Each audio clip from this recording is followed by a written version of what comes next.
எனக்காக கொஞ்சம் நேரம் ஒதுக்கி இதை கேள். உன்னை பற்றி நான் முழுமையாக சொல்கிறேன்.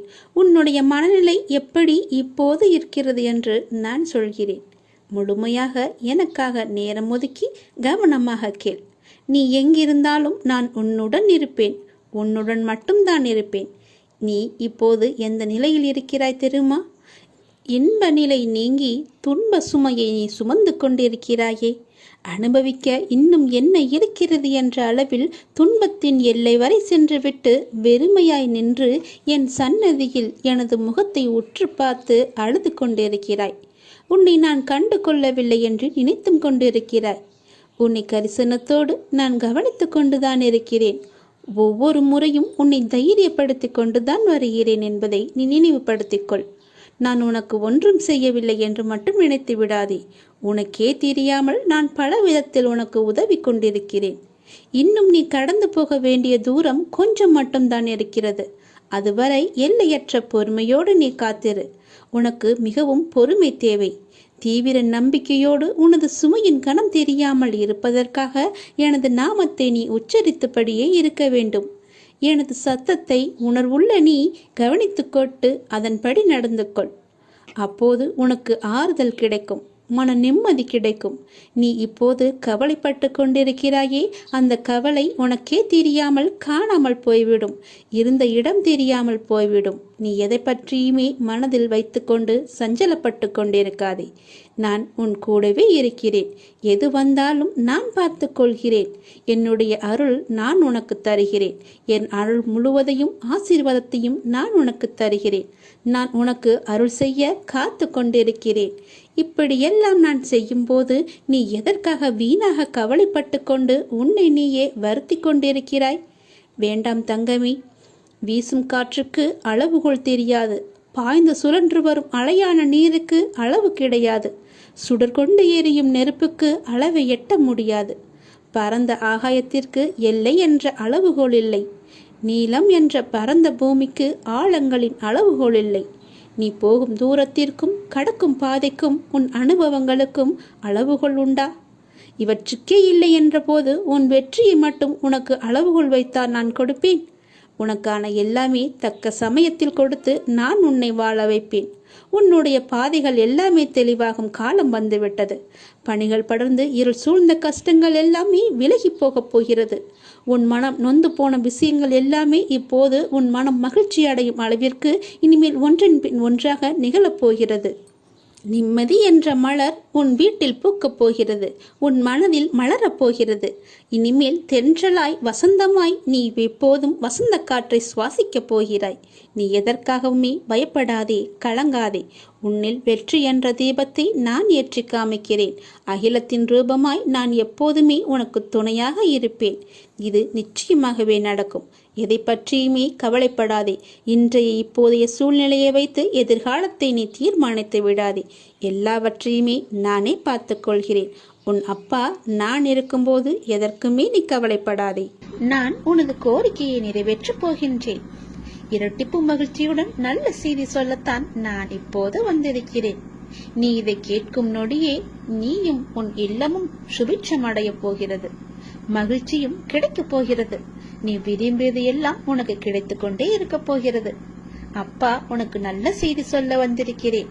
மன மகிழ்ச்சியுடன் சந்தோஷமாகவே இருக்கிறேன். நீ வாழ்ந்து கொண்டிருக்கும் இந்த தற்போதைய வாழ்க்கை நான் உனக்கு கொடுத்தது. இதில் நீ அனுபவிக்கும் அத்தனையுமே நான் உனக்கு ஆசீர்வதித்து கொடுத்தது. இதை நீ எப்போதும் ஒரு நாளும் மறக்க கூடாது. இதை நீ புரிந்து கொண்டால் மறுகணமே உனது கண்கள் முன்பு நான் தோன்றுவேன். நம்பிக்கையோடு இதனை நீ ஏற்றுக்கொண்டால் மட்டுமே இது சாத்தியமாகும். உன்னை தேடி உனது இல்லம் நாடி உன்னுடன் சேர்ந்து சாப்பிடுவதற்கு நான் வந்து கொண்டே இருக்கின்றேன்.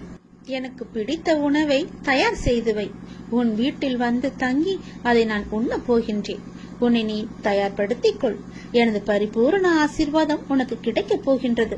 அளவில்லாத மகிழ்ச்சி உனக்கு கிடைக்கப் போகின்றது. எனது காலடி படும் நேரம் உன்னுடைய வீடும் நீயும் சுபிட்சம் அடைய போகின்றாய். இதுவரை இல்லாத அளவு பெருமளவு இரட்டிப்பு மகிழ்ச்சியுடன் நீ சந்தோஷமாகவே வாழப் போகின்றாய். நீ என்னிடத்தில் வைத்த கோரிக்கைகள் எதுவாக இருந்தாலும் அது நிச்சயம் நிறைவேறப் போகின்றது. நீ விரும்பியது எல்லாமே உனக்கு கிடைக்கப் போகின்றது. உன்னை பார்த்து ஏளனமாக சிரித்தவர்கள் எல்லாம் உன்னை பார்த்து வியக்கும் வண்ணம் நான் உன்னை உயர்த்தி வாழ வைக்கப் போகின்றேன். நடப்பது, இனி நடக்கப் போவது, இதுவரை நடந்தது எல்லாமே என்னுடைய அனுகிரகத்தால் தானே, என்னுடைய துணையால் தானே, என்னுடைய லீலைகள் தானே. அப்படி இருக்கும்போது இனி நடப்பதும் நீ நடந்து கொண்டு இருப்பதும் எல்லாமே என்னுடைய நன்மைகளாக மட்டுமே உனக்கு இருக்கும். நடத்த போவதும் நீ நடப்பவை அனைத்துமே நன்மை தருவதாக மட்டுமே இருக்கும். நம்பிக்கை உன்னிடத்தில் தொடங்கும் போது உன்னை நோக்கி துன்பம் வரவே செய்யாது. என் மீதான நம்பிக்கையை நீ வலுப்படுத்த அந்த துன்பமானது உன்னை கண்டு ஓடோடிவிடும். நீ எப்போதெல்லாம் என் நாமத்தை நீ சொல்லிக் கொண்டே இருக்கின்றாயோ, நம்பிக்கையோடு என்னை நினைத்து உன் வீட்டில் தெய்வம் ஏற்றுகிறாயோ, அந்த நொடியே உன் வீடு சுபிட்சம் அடையும். என் காலடி உன் வீட்டில் பட்டவுடனே உனக்கான நல்ல நல்ல மாறுதல்கள் எல்லாம் ஒன்றின் பின் ஒன்றாக நடக்க தொடங்கும். உன் வீடு முழுவதும் தீப ஒளியாக நான் காட்சி தருவேன். உன் வீடு சுபிட்சம் அடைய நான் உன் இல்லத்திலேயே தங்கப் போகிறேன். உன் வீடு எப்பொழுதும் தெய்வ கடாட்சம் நிறைந்ததாகவே இருக்கப் போகிறது. நீ கேட்ட செல்வங்களுடன் உன் இல்லத்தில் வந்து நான் தங்கப் போகிறேன். எனக்காக உணவு பரிமாற நீ தயாராக இரு. எனக்கு வேண்டிய உணவை சமைத்து வை. நான் வந்து சாப்பிடுகிறேன். எல்லாமே உனக்கு நல்லதாகவே நடக்கும். உன்னுடைய காரியங்கள் அனைத்தும் வெற்றி பெறும். உன் துயரங்கள், உன்னுடைய வியாதிகள், உன் கடன் சுமைகள் அனைத்தும் உன்னை விட்டு விலகப் போகின்றது. கூடிய விரைவில் நீ விரும்பும் எண்ணங்கள் நிறைவேறப் போகிறது. செல்வம் பெருகப் போகிறது. உனது வளர்ச்சியையும் நீ மகிழ்ச்சியாக இருப்பதையும் பார்ப்பதற்கு நான் உன்னோடு உன் வீட்டிற்கே வரப்போகின்றேன். துயரங்களின் தாக்கத்தை தாங்க முடியவில்லை என்று புலம்பிக் கொண்டிருக்கின்றாய். உன் பாரத்தின் பெரும் பகுதியை நான் சுமந்து கொண்டிருக்கின்றேன். உன்னை நான் எந்த நேரத்திலுமே கைவிட எண்ணியதே கிடையாது. உனக்காக நிழலாக, என்றும் உனக்காக நீ செல்லும் இடமெல்லாம் ஏதாவது ஒரு ரூபத்தில் நான் உன்னை துணையாக வந்து காப்பாற்றிக் கொண்டே இருக்கின்றேன். மனதையும் வாக்கையும் செயலையும் ஒருமுகப்படுத்தி நேர்மையாகவும் முள்ள பூர்வமாகவும் நீ செயல்படுத்த பழகிக்கொள். அவ்வாறு நீ உன் வாழ்வில் செயல்பட துவங்கினால் உன்னுடைய துக்கங்கள் அனைத்துமே ஒரு முடிவுக்கு வந்துவிடும். அனைத்து துன்பங்களும் விலகிவிடும். உன் வாழ்க்கையில் என்ன நடந்தாலும் உனது நன்மைக்காக மட்டுமே நான் நடத்துகிறேன் என்பதை நம்பு. என் குழந்தையாக நீ எதற்கும் எப்போதும் யாருக்காகவும் நீ பயப்பட வேண்டாம். எல்லாமே நீ விரும்பியது போலவே நல்லதாகவே நடக்கும். இது உன் அம்மாவாக, அப்பாவாக, உன் குருவாக என்னுடைய சத்திய வாக்கு. இது எல்லா மங்களங்களும் உனக்கு விளைய போகின்றது. எந்த ஒரு சூழ்நிலையிலும் நீ கவலை மட்டும் நீ படக்கூடாது. எதிர்மறை எண்ணத்தை உன் மனதிற்குள்ளே கொண்டு வரக்கூடாது.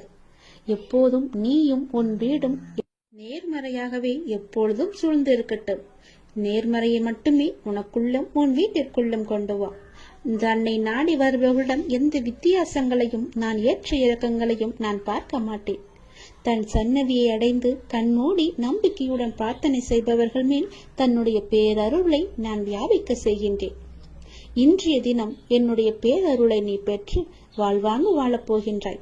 சந்தோஷங்கள் பொங்க நான் உன்னை ஆசீர்வதிக்கின்றேன். என்னை சரணாகதி அடைந்தவர்கள் துன்பத்தில் விழும் தருவாயில் கூட அவரது கை கொடுத்து நான் தூக்கி விடுகிறேன். கைபிடித்து எழுந்து என்னிடம் வந்து விட்டால் போதும், நான் அவர்களை பார்த்துக் கொள்வேன். நிச்சயம் உன்னுடைய எதிர்காலம் மிக சிறப்பானதாக மாற்றித்தர நான் உனக்கு சத்திய வாக்கு தருகிறேன். கடந்த காலத்தை நீ கடந்து வந்தால்தான் எதிர்காலம் உனக்கு கைகூடி வரும். நடந்து முடிந்தது அனைத்துமே பாடம். அதை மீண்டும் மீண்டும் நினைத்து கொண்டிருந்தால் கண்முன் இருக்கும் வாய்ப்பும் கண்ணுக்கு தெரியாது போய்விடும். நல்ல திசை, உனக்கு நல்லதே நடக்கும். இந்த அப்பன் எப்போதுமே உனக்காக மட்டுமே இருக்கின்றேன். உன் நல்லதுக்காகவே நான் வாழ்ந்து கொண்டிருக்கின்றேன். உனக்கு நல்லது செய்யவே உனக்கு துணை புரிந்து கொண்டிருக்கிறேன். எல்லாவற்றிலும் நீ ஜெயிக்க என்னுடைய ஆசைகளையும் எப்போதும் நான் உனக்கு வழங்கி கொண்டே இருப்பேன். நல்லது நடக்கும். இந்த பிரபஞ்சத்தில் நிலையானது என்று எதுவும் இல்லை. மாற்றங்கள் மட்டுமே மாறாதவை.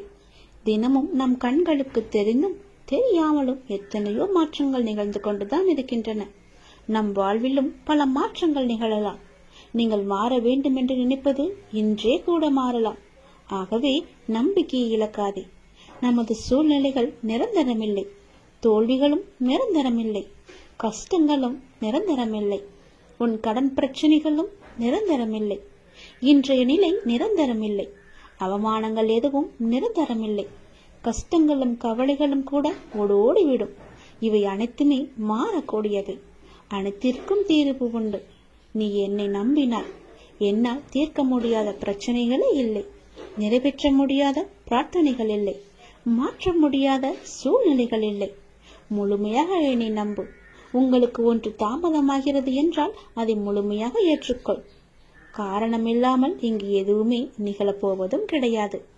இதை நீ இப்போது கேட்டுக்கொண்டிருப்பதற்கும் மிகப்பெரிய ஒரு காரணம் இருக்கலாம். எல்லாமே நன்மைக்கே. நம்பிக்கையோடு நீ பிரார்த்தனை மட்டும் செய். உங்கள் வாழ்வில் நிச்சயமாகவே மாற்றங்கள் ஏற்படும். நீ கேட்டபடியே நல்ல மாற்றங்களாக இருக்கும். சிறப்பாகவே நீ வாழ்வாய். என்னுடைய அனுகிரகம் உனக்கு எப்போதுமே கிடைக்கும். உங்கள் வாழ்க்கை மகிழ்ச்சியுடனே இருக்கும். உங்கள் மரியாதை உங்களிடம்தான் இருக்கின்றது. உங்கள் கண்ணியத்தில் தான் இருக்கிறது. உங்களுடைய நடத்தையில் தான் இருக்கின்றது. உங்களுடைய ஒழுக்கத்தில் தான் இருக்கிறது. உங்கள் முன்பு தரும் மரியாதையை வைத்துக்கொண்டு என்ன செய்ய போகிறீர்கள்? உங்கள் பின்னால் என்ன நடக்கிறது என்று கவனியுங்கள். உங்களை சுற்றி என்ன பேசுகிறார்கள் என்பதை உற்று நோக்குங்கள். உங்கள் மதிப்பு உங்கள் கண்ணியத்தின் மூலம்தான் நீங்கள் இல்லாத இடங்களிலும் பிரதிபலிக்கும். அவரா என்பதற்கும் அவனா என்பதற்கும் வித்தியாசம் இருக்கிறதல்லவா? உங்கள் செயல்களில் அது இருக்கிறது. உங்களுக்கென்று ஒரு பெயர், உங்களுக்கென்று ஒரு குணம், உங்களுக்கென்று ஒரு எல்லையை நீங்கள் வைத்துக் கொள்ளுங்கள். எவரையும் எடை போடாதீர்கள். எவரும் உங்கள் முன்னும் பின்னும் வேறு வேறு எடைகள்தான் காட்சி அளிப்பார்கள். நம்பி விடாதீர்கள். யாரையுமே நீங்கள் நம்பி விடாதீர்கள். பெயரை வைத்துக்கொண்டு என்ன செய்ய போகிறோம் என்று நினைக்காதே. அதுவே உங்களின் ஒரே நிம்மதி. நாம் என்னும் உயர்ந்த எண்ணங்கள் நம்மை சிறந்த மனிதராக மாற்றுகிறது. நமது வார்த்தைகளை நம்மை விளைவி கொடுக்க வைக்கிறது. செயல்கள், உறவுகள் அனைத்தும் நம் எண்ணங்களின் உருவங்கள். உன்னதமான எண்ணங்கள் தான் நம்மை எப்படி என்று தீர்மானிக்கிறது. நம் ஆளுமையை அதிகரிக்க செய்கிறது. எண்ணங்களின் உன்னதத்தன்மையால் பரமமான இந்த உலகில் வசிக்கும் இறைவனை நம் மனம் அடைகின்றது. அவரது அருகாமையை ஆன்மாவின் அனைத்து தேவைகளையுமே பூர்த்தி செய்கிறது. தப்பிக்க முயற்சி செய்யும் போது சூழ்நிலைகளின் கடினம் அதிகரிக்கின்றன. நாம் அதை எதிர்கொள்ள துணிந்தால் சூழ்நிலைகள் பணிந்து சாதகமாக மாறிவிடும். ஆனால் ஆன்மீக மனோபாவம் மிகவுமே அவசியம். இதை நினைவால் உருவாகும் தைரியம் உண்மைக்கு வெற்றியை முழு பரிசாகவே தரும். அதனால் இதை நினைவால் எப்போதுமே இறைவனுடன் நாம் ஐக்கியமாகுவது போல அவர் மீது முழுமையான நம்பிக்கை கொண்டு ஒவ்வொரு செயலையுமே நாம் செய்து வந்தால் நிச்சயம் வெற்றி நமக்கு பரிசாக வரும். எண்ணங்கள் தான் நமது எதிர்காலத்தை தீர்மானிப்பதில் மிக பெரிய பணியை செய்கின்றன. ஒருவரை பற்றி நமக்கு ஏற்படும் நல்ல சிந்தனையோ கெட்ட சிந்தனையோ அவரை தீர்மானிப்பதில்லை, நம்மையே தீர்மானிக்கின்றன. எனவே வாழ்க்கையில் வெற்றி பெற விரும்புகிறவர் என்றும் எப்போதும் எல்லா நேர்மறையான சிந்தனையையே நாம் வளர்த்துக் கொள்ள வேண்டும். அப்படி இருந்தால் நமக்கு எதிர்ப்புறம் இருப்பவரும் வளர்வார், நாமும் வளர்ந்து எல்லோரும் போல நன்றாகவே இருப்போம். நிம்மதி நம்முடன் எப்போதுமே நிலைத்திருக்கும்.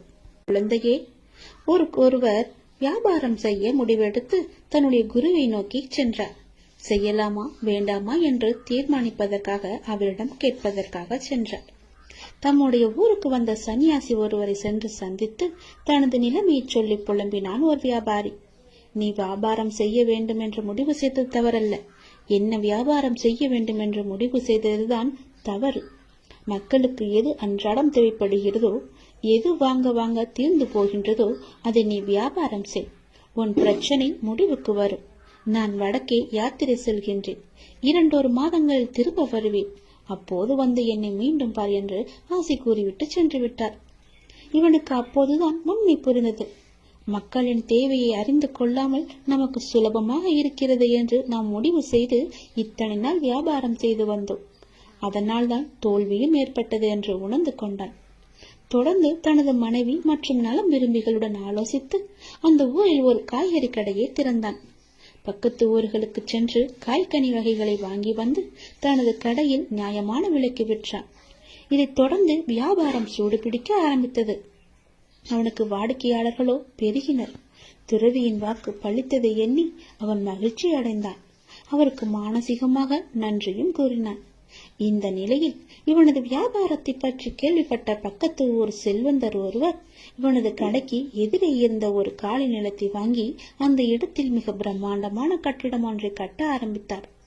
தனது கடைக்கு எதிரே புதிய கட்டிடம் ஒன்று கட்டப்படுவதை பார்த்த இவன் என்ன ஏது என்று விசாரித்த போது மிக பெரிய பலசரக்கு கடை ஒன்று அங்கு வரப்போவதாகவும் அங்கு காய்கறி முதல் மளிகை சாமான்கள் வீட்டு உபயோகப் பொருட்கள் என அனைத்தும் கிடைக்கும் என்றும் கூறினார்கள். அதை கேட்ட இவனுக்கு அடி வயிறோ கலங்கியது. இத்தனை ஆண்டுகள் நஷ்டத்தில் வணிகம் செய்து வந்தோம். இப்போதுதான் ஓரளவு வியாபாரம் சூடு பிடிக்க ஆரம்பித்திருக்கிறது. இந்த நிலையில் இப்படி ஒரு போட்டியா? நான் என்ன செய்வேன் என்று தத்தளித்தான். இந்த கடை கட்டி முடிக்காவிட்டால் எல்லோரும் இதற்குதானே செல்வார்கள். என் கடையை யார் எட்டி பார்ப்பார்கள்? இறைவா, இது என்ன சோதனை என்று கலங்கி தவித்தான். இந்த நிலையில் அந்த சன்னியாசியும் தனது யாத்திரை முடித்து திரும்பினார். அவரிடம் சென்று நடந்ததை விளக்கி, நான் இப்போது என்ன செய்ய வேண்டும் என்றார். ஒன்றும் வேண்டாம், நான் சொல்வதை போலவே செய்.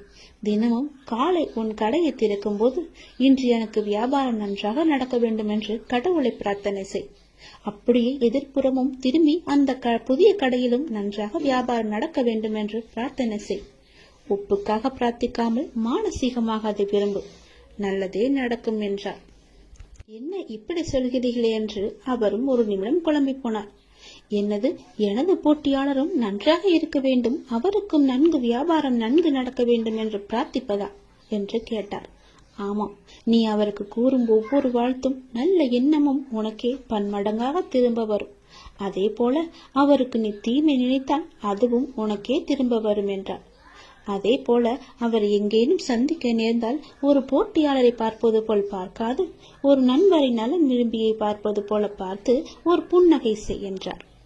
அந்த சன்னியாசி மீதும் அவரது வார்த்தைகள் மீதும் இவனுக்கு பெரும் மதிப்பு உண்டு என்பதால் அவள் கூறியதைப் போலவே தினமும் முழு மனதுடன் தனக்காகவும் அந்த எதிர்கடைக்காரருக்காகவும் பிரார்த்தனை செய்து வந்தார். அந்த எதிர்கடைக்காரரை பார்க்கும் போதெல்லாம் புன்னகை செய்தும் வந்தான். இதன் பயனாக நாளடைவில் இருவரிடமும் ஒருவித நட்பு ஏற்பட்டுவிட தனது கடைக்கு காய்கறிகளை கொள்முதல் செய்யும் பொறுப்பை இவரிடம் விட்டுவிட்டார் அவர். விளைவு, இவனுக்கு பன்மடங்கு வியாபாரம் கிடைத்தது. நாளடைவில் இவன் கடையும் வளர்ந்து ஒரு மிகப்பெரிய காய்கறி சந்தையாகவே மாற்றிவிட்டான். ஒரு நேர்மறையான அணுகுமுறை, மனோபாவம் எந்த அளவு அவரது வாழ்க்கையை மாற்றியிருக்கிறது என்று பாருங்கள்.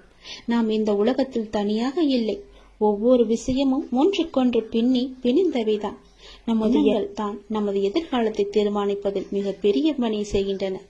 ஒருவரை பற்றி நமக்கு ஏற்படும் நல்ல சிந்தனையோ கெட்ட சிந்தனையோ அவரை தீர்மானிப்பதில்லை, நம்மையே தீர்மானிக்கின்றன. எனவே வாழ்க்கையில் வெற்றி பெற விரும்புகிறவர் என்றும் எப்போதும் எல்லா நேர்மறையான சிந்தனையையே நாம் வளர்த்துக் கொள்ள வேண்டும். அப்படி இருந்தால் நமக்கு எதிர்ப்புறம் இருப்பவரும் வளர்வார், நாமும் வளர்ந்து எல்லோரும் போல நன்றாகவே இருப்போம். நிம்மதி நம்முடன் எப்போதுமே நிலைத்திருக்கும். உன் மீது எனக்கு இருக்கும் அன்பானது எல்லையே இல்லாதது. நீயே என்னை மறந்தாலும் நான் உன்னை மறக்க மாட்டேன். நீயே என்னை விட்டு விலகிச் சென்றாலும் நான் உன்னை விட்டு விலகிச் செல்லவே மாட்டேன். நீ எனக்கு எவ்வளவு முக்கியம் என்று எனக்கு மட்டும்தான் தெரியும். எப்பொழுது விட்டு கொடுக்க வேண்டும், எப்பொழுது பிடிவாதமாக இருக்க வேண்டும் என அறிந்து வாழ்வதும் ஒரு கலைதான். கவலைகளுக்கு பெரிதாக முக்கியத்துவம் கொடுக்கவில்லை என்கின்ற போது அதுவும் பெரிய அளவில் கஷ்டத்தை நமக்கு கொடுப்பதில்லை. அதை நீ புரிந்து கொள். கடந்த காலகட்டத்தில் தவறாக எடுத்த பல முடிவுகளின் விளைவுகள் தான் நிகழ்காலத்தில் நிதானமாக முடிவுகளை எடுக்க நமக்கு நிர்பந்திக்கும். அதை நீ யோசித்து வைத்துக்கொள். மன அமைதி வேண்டுமானால் எவருடைய வார்த்தைக்கும் நீ மறுத்து பேச வேண்டாம். அமைதியாக இருந்தாலே போதும்.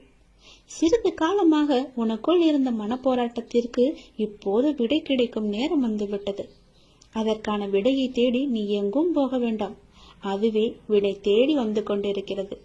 இதை நோக்கி உன்னை வேண்டி என்னிடம் வந்து நின்றாயும் அதனை உனக்கு அள்ளித்தர நான் வந்திருக்கிறேன். மன நிறைவுடன் நான் அள்ளி அள்ளி கொடுப்பதை நீ பெற்றுக்கொள். நீ வாழ்ந்த இந்த வாழ்க்கையில் பலவற்றை நீ இழந்து விட்டாய்.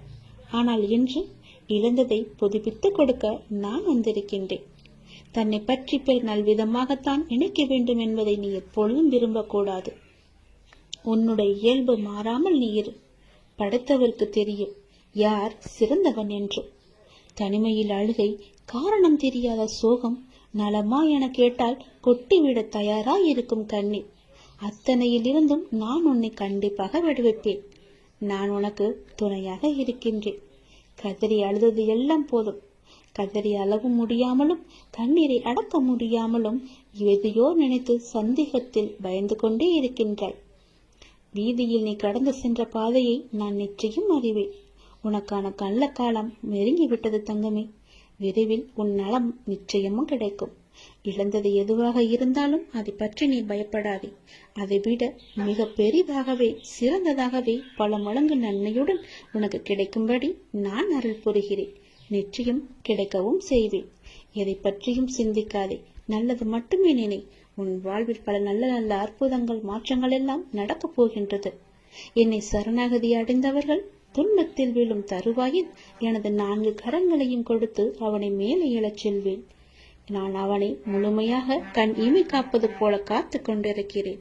இந்த அப்பா நான் உனக்கு துணை இருக்கும் போது என்னை மீறி உன்னை எதுவுமே நெருங்காது. இறைவா, நடத்தியதும் நீ, நடத்தப் போவதும் நீ. இனி நடப்பவை அனைத்தும் நன்மையாக தருவதாக இருக்கட்டும் என்று நீ என்னிடம் கேட்டாய் அல்லவா? அது நடக்கப் போகிறது.